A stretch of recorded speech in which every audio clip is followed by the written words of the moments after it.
Assalamualaikum warahmatullahi wabarakatuh. Anda bersama saya Kuzaimi dalam segmen Bedtime Story. Jadi baru-baru ni aku ada dapat komen secara personal, ada orang cakap intro aku terlalu panjang. So apa aku nak buat? Aku akan buat intro yang baru. Aku tukar sikit lah daripada intro lama tu, aku pendekkan sikit. So apa-apa pun, jom kita lain intro dulu. Ring around the rosy, pocket full of posy.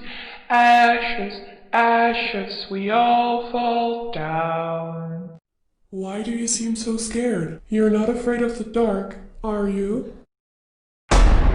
Jadi untuk episod yang kelima ni, aku nak buat satu cerita yang aku rasa lah lebih kurang dengan cerita aku pada episod yang pertama.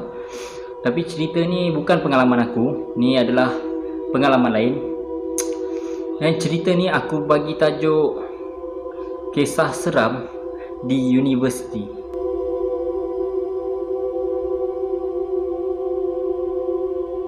So basically aku rasa semua tahu yang dekat Malaysia ni banyak universiti. So aku takkan sebut nama universiti tu.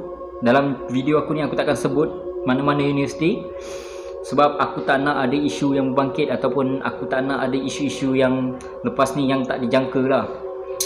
Walaupun sebenarnya aku tahulah ada orang yang tahu universiti mana. So yang tahu tu tahulah, yang tak tahu tu pura-pura tahu dah lah. So untuk kisah yang pertama ni aku bagi nama Lift Berpuaka. La la la la la. La la la la la la la. So kisah ni terjadi pada seorang lecturer ni. Lecturer ni dia naik lift waktu malam dengan kawan dia. Dia nak pergi dekat tingkat 6. So bila dia masuk kat lift tu, lift kat universiti tu, bila dia masuk, and then dia pun tekan tingkat 6. So nak dijadikan cerita, lift tu pun bergerak. So bila bergerak, lift tu tak berhenti dekat tingkat 6. Lift tu berhenti dekat satu tingkat yang kosong.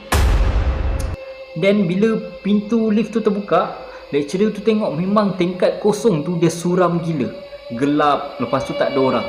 Jadi siapa yang tekan button untuk berhentikan lift tu kat tingkat kosong tu? So lecturer tu pun tak fikir panjang, dia pun tekan button yang tutup pintu lift tu. Bila dah tekan tu, pintu lift tu tertutup, and then lift tu turun bawah balik. So lecturer tu tekan lagi lah tingkat 6, and then lift tu naik and dia berhenti dekat tingkat yang sama, kat tingkat kosong tu juga.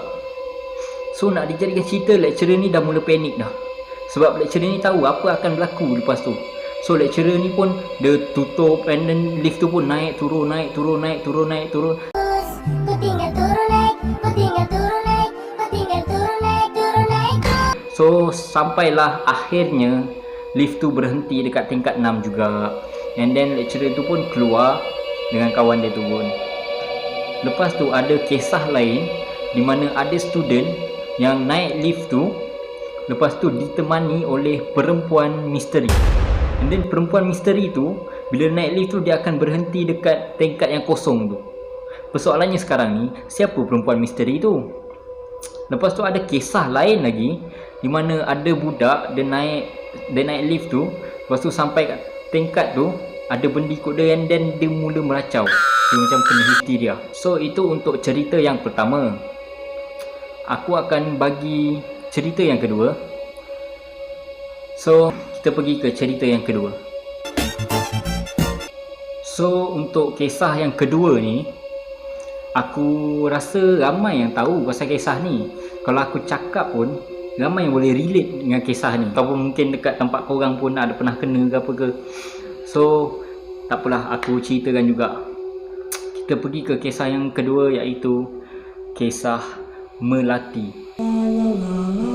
So untuk kisah Melati ni, pada yang tak tahu, katanya Melati ni adalah satu roh budak perempuan yang telah meninggal dunia.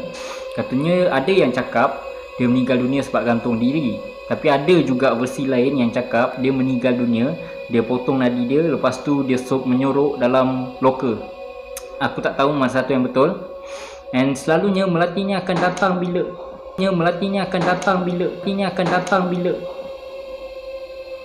Wish, kejap, ada something wrong lah. Astaghfirullahaladzim. So selalunya Melati ni akan ganggu bila nak final exam. Katanya Melati ni selalu ganggu dekat blok B dan blok C. So nak dijadikan cerita, banyak kes histeria budak-budak perempuan yang tinggal dekat blok B dan C ni. So bila banyak sangat kes histeria yang jadi, pihak universiti ni pun dia telah tukar, mana blok B dan C tak dihuni oleh perempuan lagi. Dia telah tukar dengan lelaki. Lelaki akan duduk dekat blok B dan C, perempuan pula akan duduk dekat blok D, E dengan F. So nak dijadikan cerita, adalah lelaki, student-student lelaki ni nampak Melati tu dekat cermin.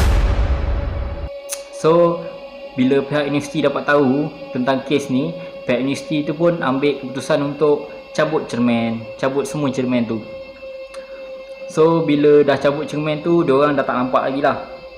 Tapi satu je aku boleh cakap, ada cermin ke tak ada cermin ke, dia tetap kat situ.